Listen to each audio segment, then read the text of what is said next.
Apa yang bisa dia lihat adalah pilar Tianjun yang menutupi langit dan matahari, dan energi serta darah Xiaoyan semakin melonjak saat ini. Mengayunkan pilar Raja Surgawi masih jauh melampaui kekuatan fisiknya. Jika bukan karena Broken Star, tidak mungkin mengayunkannya. Kekuatannya terbukti dengan sendirinya. Hal pertama yang terselubung adalah kekuatan besar yang menekan segalanya. Kecepatan Su turun tajam, tapi dia masih mengertakkan gigi, mengayunkan tinjunya, dan mengenai segal hujan yang menghalangi Su Xingyi. Terjadi ledakan. Suara tumpul bergetar, dan segera dua garis darah keluar.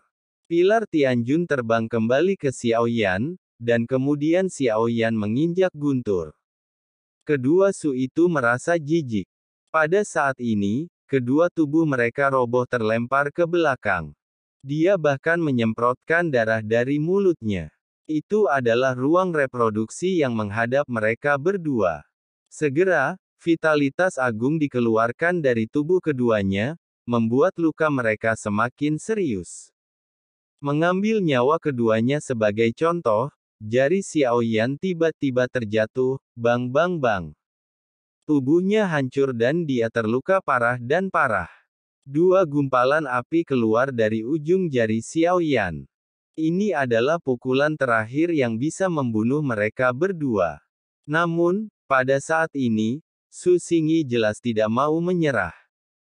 Dia mengangkat tangannya dengan seluruh kekuatannya, dan pedang pengejar jiwa penghancur Su miliknya meraung dan langsung menuju ke arah Xiaoyan. Bahkan saat ini, dia masih ingin membunuh Xiaoyan terlepas dari luka seriusnya. Pedang pengejar jiwa Void berubah menjadi cahaya hitam, meledak dengan ledakan sonik, dan menusuk ke arah Xiaoyan dengan kecepatan yang sangat cepat. Kecepatannya bukanlah kuncinya, tapi kekuatannya yang luar biasa. Hal ini dapat dirasakan dengan jelas dari jarak ribuan kaki. Namun, dalam pandangan Xiaoyan, meskipun pedang ini kuat, penggunaan pedang Taiksu terlalu kasar dan hampir sulit untuk mengerahkan kekuatan penuhnya. Saat ini, Xiaoyan tidak akan menghadapi mereka secara langsung. Dia hanya perlu menghindari dan membunuh mereka berdua terlebih dahulu, dan kemudian pedangnya akan dihancurkan tanpa serangan apapun. Pedang hitam itu meraung ke arah mereka, dan sosok Xiaoyan menghilang dalam sekejap saat dia mendekat. Ketika dia muncul kembali, dia terus mengejar mereka berdua. Keinginan kuat mereka untuk bertahan hidup juga membuat Su Wei dan Su Qing yang terluka parah. Menggunakan seluruh kekuatan mereka untuk mundur. Dua gumpalan api Xiaoyan menimpa mereka berdua terlebih dahulu, dan api itu langsung menyulut tubuh mereka. Perjalanan hidup yang cepat membuat tubuh mereka yang terluka parah tidak mungkin pulih.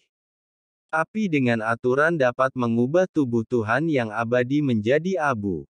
Kakak kedua selamatkan aku, saudara selamatkan kami. Keduanya mengetahuinya saat ini. Jika mereka tetap bertahan, niscaya mereka akan mati dan tidak punya pilihan selain mencari pertolongan dari pinggir lapangan. Meskipun pedang pengejar jiwa terus mengejar Xiaoyan, tapi Xiaoyan terlalu cepat dan tidak bisa menyakitinya untuk sementara waktu. Aku telah bertarung denganmu dengan pedangku, dan jiwa serta tubuhku terbakar api. Saat ini, mataku dipenuhi dengan mata merah.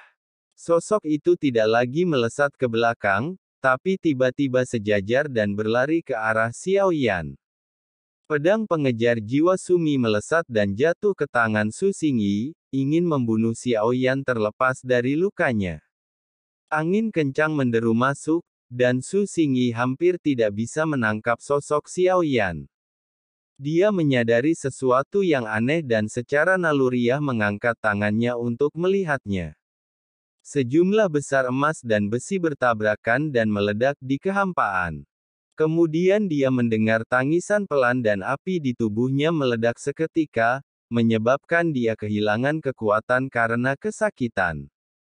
Zongqi merobohkan pedang pengejar jiwa penghancur kekosongan dan menamparkannya ke dadanya. Betapapun kuatnya pedang ini, tidak akan ada efeknya jika tidak ada orang yang memegang pedang tersebut. Pada saat ini, angin kencang datang dari belakang Xiao Yan, dan begitu dia menoleh, dia meninju. Menyentuh Sui juga terbakar api. Meskipun mereka tampak malu, mereka masih melawan. Keduanya berada di ujung kekuatan mereka, dan serangan saat ini semuanya adalah perjuangan, yang tidak akan membahayakan Xiao Yan dan hanya akan mempercepat kejatuhan mereka. Xiao Yan melawan keduanya lagi dengan 1 lawan 2, dan melintas di belakang Su Wei dalam sekejap. Sekarang adalah waktu terbaik untuk memberikan pukulan fatal. Pupil matanya menyusut dalam sekejap, dan mereka gemetar karena merasakan krisis yang kuat. Tangan Xiao Yan telah terulur, tetapi pada saat ini, cahaya hitam menderu masuk, membawa kekuatan yang dahsyat, memaksa Xiao Yan mundur. Su Wei mengambil kesempatan ini untuk segera mundur dari Dao Xi, dan berada di dalam tubuhnya. Sesosok muncul di depannya, menatap Xiao Yan dengan mata dingin. Hal yang memalukan dan mencolok itu keluar dan berteriak keras, wajah Su Wei menjadi pucat. Dia segera menangkupkan tinjunya dan mengangkat tangannya. Terima kasih banyak kepada saudara Wan Zan karena telah menyelamatkan saya. Setelah mengatakan itu, Su Wei terhuyung menjauh dari medan perang Wei Zhu. Su Xingyi melakukan hal yang sama, tetapi api pada mereka berdua masih belum hilang sampai mereka menjauhkan diri dari Xiao Yan, barulah mereka perlahan-lahan menghilang dengan kekuatan aturan mereka sendiri. Melihat Su Wei pergi, Xiao Yan mengatupkan giginya. Pertarungan dengan mereka berdua menghabiskan banyak energi dirinya. Bahkan menyebabkan klon Jin Chan jatuh ke level pertama yang sama dengan tubuh aslinya dan menyatu, hampir tidak mampu mencapai keabadian ilahi. Tipe 2. Namun sosok yang muncul di depannya membawa rasa penindasan yang lebih kuat pada Xiao Yan. Ini lebih kuat dari Su Xingyi dan Su Wei. Anda bisa tahu dari betapa hormatnya mereka. Su Wanzan tidak berbicara omong kosong, dia perlahan mengangkat tangannya, dan ketiadaan di sekitarnya tiba-tiba menjadi terdistorsi. Mata Xiao Yan serius. Musuh semakin kuat. Meskipun dia tidak bisa merasakan tingkat kekuatan Su Wanzan di depannya. Tapi itu bisa diperkirakan secara kasar. Jika kekuatan dua orang sebelumnya mungkin sekitar tingkat ketiga 6 Yuan, maka ranah orang ini mungkin merupakan puncak dari tingkat ketiga, orang kuat yang telah membuka kunci 9 Yuan. Hanya dengan membunuh salah satu dari mereka dia dapat mengisi celah di ranah klon Jin Chan. Kekuatan tempur saat ini mungkin sulit untuk ditandingi.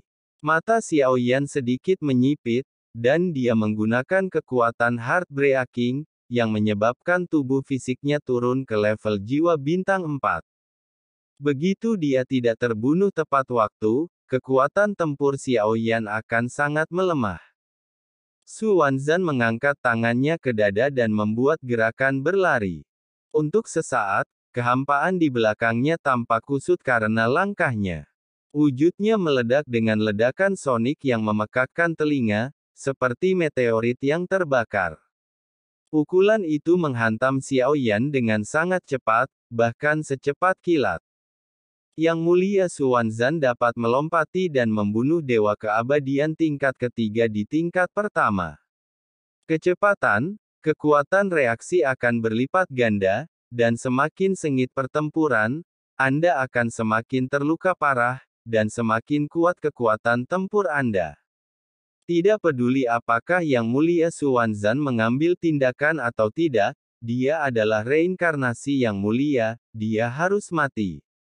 Pemaksaan yang kuat datang, dan pada saat ini Xiao Yan menyadari bahwa musuhnya baik dari segi level dan kekuatan tempur.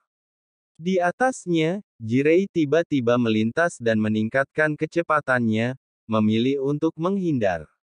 Daerah sekitarnya diblokir oleh pembatasan. Di mana Anda bisa melarikan diri. Xiao Yan tidak menghadapinya secara langsung, tapi segera menjauhkan diri dan mengamatinya terlebih dahulu untuk melihat apakah dia bisa menemukan kelemahannya. Ledakan. Sosok dua orang di udara hampir sulit ditangkap dengan mata telanjang.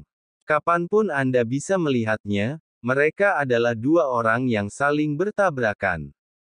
Mundur sebentar. Tentu saja, sebenarnya Xiao Yan yang terguncang kembali.